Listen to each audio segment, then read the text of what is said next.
चलो अब अपन देख रहे हैं क्या बेटा, कॉन्सेप्ट ऑफ इन्वेस्टमेंट मल्टीप्लायर। अच्छा, इन्वेस्टमेंट मल्टीप्लायर का अगर सिर्फ एग्जाम पॉइंट ऑफ व्यू से बताएं तो बहुत छोटा सा और इजी सा टॉपिक है, लेकिन इसके एमसी क्वेश्चंस आते हैं प्रैक्टिकल, तो वो प्रैक्टिकल क्वेश्चंस तुमको बनने चाहिए। सबसे पहले इन्वेस्टमेंट मल्टीप्लायर क्या होता है कि अगर कोई भी गवर्नमेंट जब एडिशनल इन्वेस्टमेंट करती है, जब भी इकोनॉमी में एडिशनल इन्वेस्टमेंट होता है, तो कोई भी इन्वेस्टमेंट क्यों करता है, हम बिजनेस में पैसा इन्वेस्ट क्यों करते हैं, ताकि हम इनकम जनरेट कर पाए।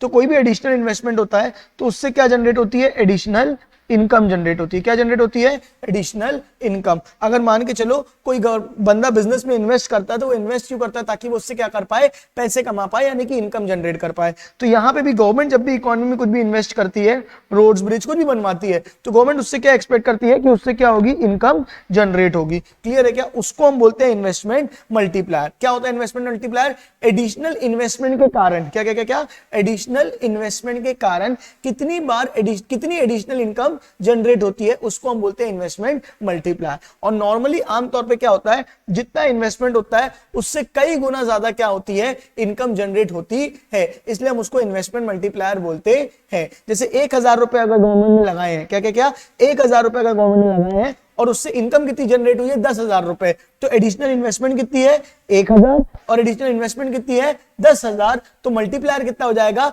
10 टाइम्स। पैसा कितनी बार मल्टीप्लाई हुआ, 10 टाइम्स। उसको हम क्या बोलते हैं बेटा, इन्वेस्टमेंट मल्टीप्लायर। समझ में आया क्या?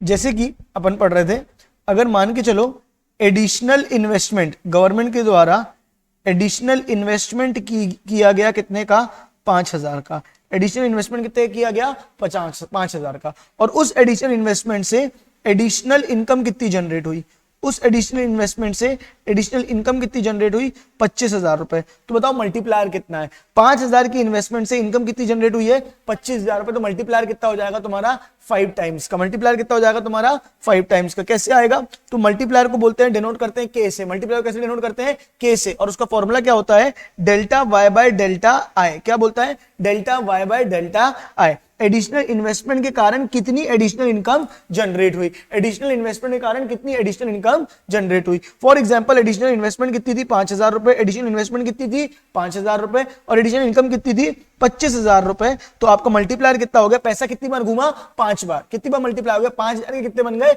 25,000। तो मल्टीप्लायर कितना हो गया, 5 टाइम्स। क्लियर है क्या? अरे बोलो ना यार।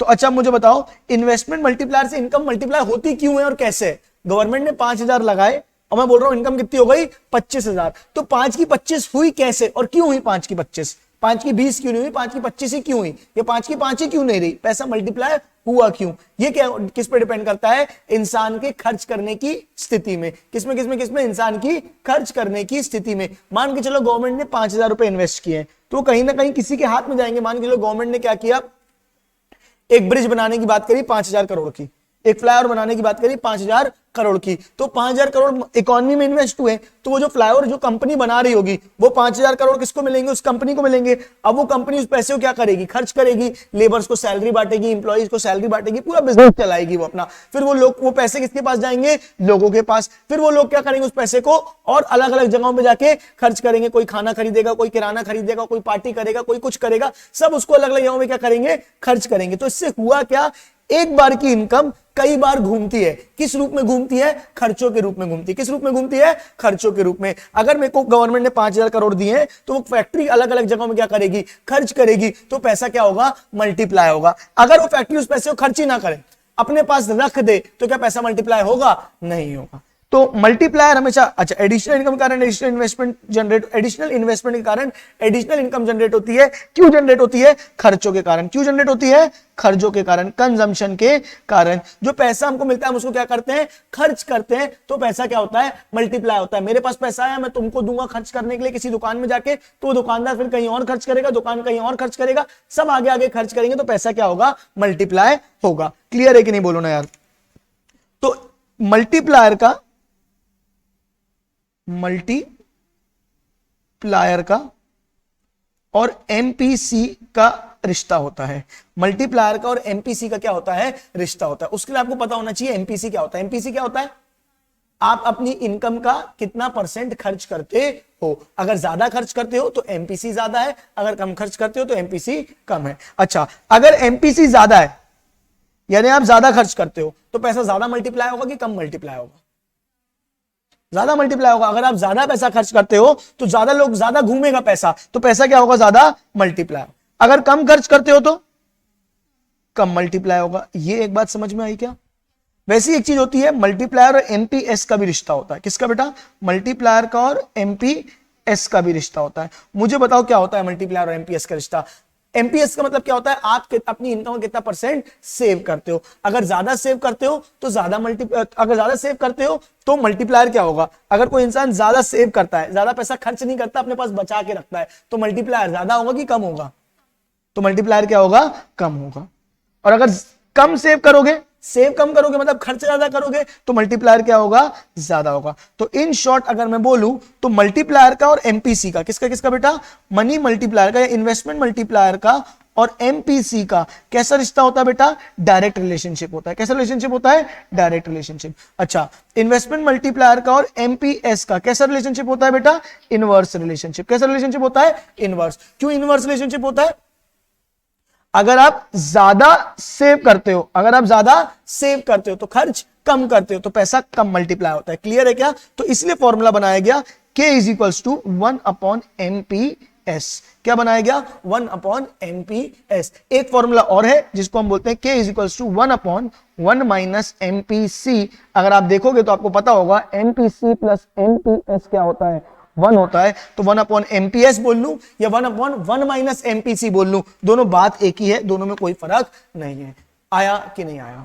तो मल्टीप्लायर इन शॉर्ट आपकी एडिशनल इन्वेस्टमेंट के कारण इनकम कितनी बार मल्टीप्लाई होती है उसको हम बोलते हैं इन्वेस्टमेंट मल्टीप्लायर। उसका एक फॉर्मूला अगर आपको याद रखना हो तो होता है K is equals to delta Y by delta I। क्या होता है? K is equals to delta Y by delta I। और दूसरा फॉर्मूला होता है K is equals to 1/MPS। क्या होता है? 1/MPS। 1/1 - MPC भी होता है, पर ये अगर हो गया तो इससे सारे क्वेश्चन आपके सॉल्व हो जाएंगे। चलेगा क्या? बोलो बेटा। चलो अब एक दो क्वेश्चन करके दिखाता हूं ताकि तुम्हारा अब क्वेश्चन करने की क्या अप्रोच लगेगी वो तुमको पता होनी चाहिए। चलो अब एक दो क्वेश्चन देख लो। क्वेश्चन क्या बोल रहा है? इन an economy income generated is 4 times increase in investment. क्या बोल रहा है? इन an economy income generated is 4 times the increase in investment. मतलब कि जितना इन्वेस्टमेंट करते हैं इनकम कितनी बार जनरेट हो जाती है? 4 टाइम्स। बताओ ये क्या दिया हुआ है? ये अपने आप में आपको मल्टीप्लायर दिया हुआ है, आपको अंग्रेजी समझ में आनी चाहिए बस। इन an economy income generated is 4 times the increase in investment, यानी जितनी इन्वेस्टमेंट करी इनकम उससे 4 टाइम्स मल्टीप्लायर हुई। तो आपको के दे दिया गया है, कितना दे दिया गया बेटा? 4 टाइम्स के, यानी कि मल्टीप्लायर। कोई डाउट है क्या? Calculate the value of MPC and MPS. हमको दो फॉर्मूले उन्हीं के आपस में खेलना है। के हमको दे दिया है 4 टाइम्स, बोलो हाँ या नहीं। निकालना क्या है? एमपीसी और एमपीएस। तो कौन सा फॉर्मूला लगाएंगे? एमपीएस वाला। के इज इक्वल्स टू 1/MPS, ये पता है क्या? और एमपीएस कितना दिया है तुमको? 4 टाइम्स। तो 4 इज इक्वल्स टू 1/MPS।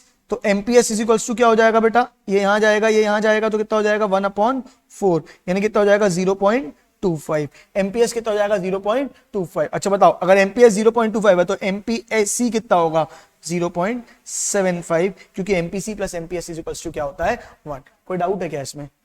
अरे बोलो यार, ये एक सिंपल क्वेश्चन था। अब एक आध क्वेश्चन और कराता हूं मैं जिसमें थोड़ा सा दिमाग लगेगा, वो आपको सिखा देता हूं। क्लियर है क्या? आओ देखो कौन सा है। 6th क्वेश्चन देखो क्या बोल रहा है। 6th question, in an economy actual level of income is 500 crore. Actual level of income कितनी है? 500 crore. Whereas full employment level of income is 800 crore. Actual income कितनी है? 500 crore. Full employment level of income कितनी है? 800 करोड़। और फिर क्या बोल दिया? If 1/4 of additional income is saved. 1/4 of additional income is saved. हम अपनी एडिशनल इनकम का 1/4 सेव करते हैं। 1/4 यानी 25%। बोलो हाँ या नहीं? तो ये क्या दिया हुआ है? 1/4 of additional income is saved, यानी ये आपको क्या दे दिया है? एमपीएस। क्या दे दिया गया है? एमपीएस। आपको अंग्रेजी समझ में आनी चाहिए। 1/4 of additional income is saved यानी एमपीएस दे दिया गया 1/4, यानी कि 0.25। बात समझ में आ रही है कि नहीं आ रही है? आपको एमपीएस कितना दिया? 0.25। Calculate the increase in investment required to achieve the full employment level of income. हम कितने से इन्वेस्टमेंट बढ़ाएं ताकि हम कहां पहुंच जाएं? Full employment level of income में। अभी हमारी इनकम कितनी है 500 और हमको पहुंचना कहां पे है 800, यानी हमको इनकम कितने से इंक्रीज करनी है 300, यानी हमको क्या दे दिया गया है डेल्टा वाई दे दिया गया है। क्या दे दिया गया है बेटा डेल्टा वाई, और बोल दिया गया है कि डेल्टा आई निकाल के बताओ। क्या ये कठिन है क्या? मेन अंग्रेजी पकड़नी है आपको। क्वेश्चन ने क्या बोला कि हमारी अभी की इनकम कितनी है 500, पहुंचना कहां पे है 800, कितने से इन्वेस्टमेंट बढ़ाएं कि हम 800 तक पहुंच जाए, यानी हमको डेल्टा वाई दे दिया है 300, डेल्टा आई निकालने की जरूरत है, और हमको क्या दे दिया गया है हम अपनी इनकम का 1/4 सेव करते हैं, यानी 0.25 सेव करते हैं, यानी एमपीएस कितना दे दिया 0.25। क्लियर है क्या? अच्छा एमपीएस 0.25 दे दिया तो मल्टीप्लायर निकाल लोगे क्या? K is equals to 1 upon MPS, K is equals to 1 upon 0.25, यानी K is equals to कितना हो जाएगा बताओ बेटा? इसको सॉल्व करोगे, 0 हटाओगे 100 लगाओगे तो कितना हो जाएगा? K is equals to कितना हो जाएगा 4। बात समझ में आ रही है क्या? K is equals to कितना हो गया 4। तो अब इसी 4 को कहां पे लगा दोगे? Delta Y upon delta I. हमेशा याद रखना या तो एमपीएस से K निकलेगा और वो delta Y by delta I में लगेगा, या delta Y by delta I से K निकलेगा और वो कहां पे लगेगा? एमपीएस में लगेगा। ऐसा ही होने वाला है। K इज इक्वल्स टू कितना दे दिया 4, तो अब K इज इक्वल्स टू क्या होता है delta Y upon delta I. हमको 4 पता है, हमको डेल्टा वाई पता है, कितने से इंक्रीज करनी है 500 से 800 करना है, यानी कितने से इंक्रीज करना है 300 से, और डेल्टा आई हमको निकालना है। तो डेल्टा आई को यहां भेजेंगे और 4 को यहां भेजेंगे, तो delta I is equal to कितना हो जाएगा 300 अपॉन 4। कितना आएगा आंसर बताओ मुझे फटाफट? 4 7 28, 29 30 और 4 5 25, तो 75। क्या बात समझ में आ रही है? तो डेल्टा आई कितना हो गया तुम्हारा 75। Did you get my point और नॉट? तो आपको क्या करना है delta Y by delta I या फिर एमपीएस या एमपीसी। एमपीसी दिया होगा तो एमपीएस निकाल लोगे और फिर उससे क्या निकाल लोगे मल्टीप्लायर, और मल्टीप्लायर को पुट करके क्या निकाल लोगे? अगर डेल्टा वाई दिया है तो डेल्टा आई निकाल लोगे, और डेल्टा आई दिया है तो डेल्टा वाई निकाल लोगे, एज द केस में भी। क्लियर है क्या? एक क्वेश्चन और कराता हूं, देखो देखो 7th वाला। In an economy equilibrium level of income falls short by 500। In an economy equilibrium level of income falls short by 500 crore. अब अंग्रेजी आपको समझ में जा रही है कि इक्विलिब्रियम लेवल ऑफ इनकम 500 से कम पड़ रही है, शॉर्ट बाय 500 करोड़, यानी ये तुमको सीधे सीधे 500 करोड़ क्या दे दिया गया है डेल्टा वाई, कि 500 से कम पड़ रही है। बोलो हाँ नहीं? Calculate the additional investment required to achieve equilibrium level of income if 80% of income is spent on consumption. 80% of income is spent on consumption, यानी एमपीसी कितना है 80%, यानी कि 0.8। कोई दिक्कत है क्या? तो एमपीएस कितना हो जाएगा मुझे बताओ 0.2। कोई दिक्कत है कि एमपीएस कितना हो जाएगा 0.2। अब आपको क्या निकालना है? K is equals to 1 upon 0.2। आ रहा है क्या समझ में? तो कितना आ जाएगा? K इज इक्वल्स टू हटाओगे 100 अपॉन 2, यानी कितना आ जाएगा 50। क्लियर है क्या? आया है कि नहीं आया है? कितना आ जाएगा? K कितना आ जाएगा 50। अब 50 is equals to delta Y by delta I. 50 is equals to delta Y आपको दे दिया था क्वेश्चन में, 500 करोड़ से शॉर्ट है, आपको डेल्टा आई निकालना है। तो कितना आएगा? Delta I is equals to 500 upon 50, ये कटेगा ये कटेगा ये कटेगा, तो डेल्टा आई कितना हो जाएगा 10। डेल्टा आई कितना हो जाएगा आपका 10। क्लियर है? ऑल क्लियर है? फटाफट बोलो। सॉरी ये 50 नहीं 5 होगा, कैलकुलेशन मिस्टेक करी अपन ने, ये 5 होगा। ठीक है, तो इससे कितना आ जाएगा तुम्हारा आंसर 100 आ जाएगा। 500 डिवाइड बाय 5, आंसर कितना आ जाएगा तुम्हारा 100। Did you get my point और नॉट? आया कि नहीं आया? तो ये कॉन्सेप्ट तुम्हारा होता है किसका बेटा? मल्टीप्लायर का।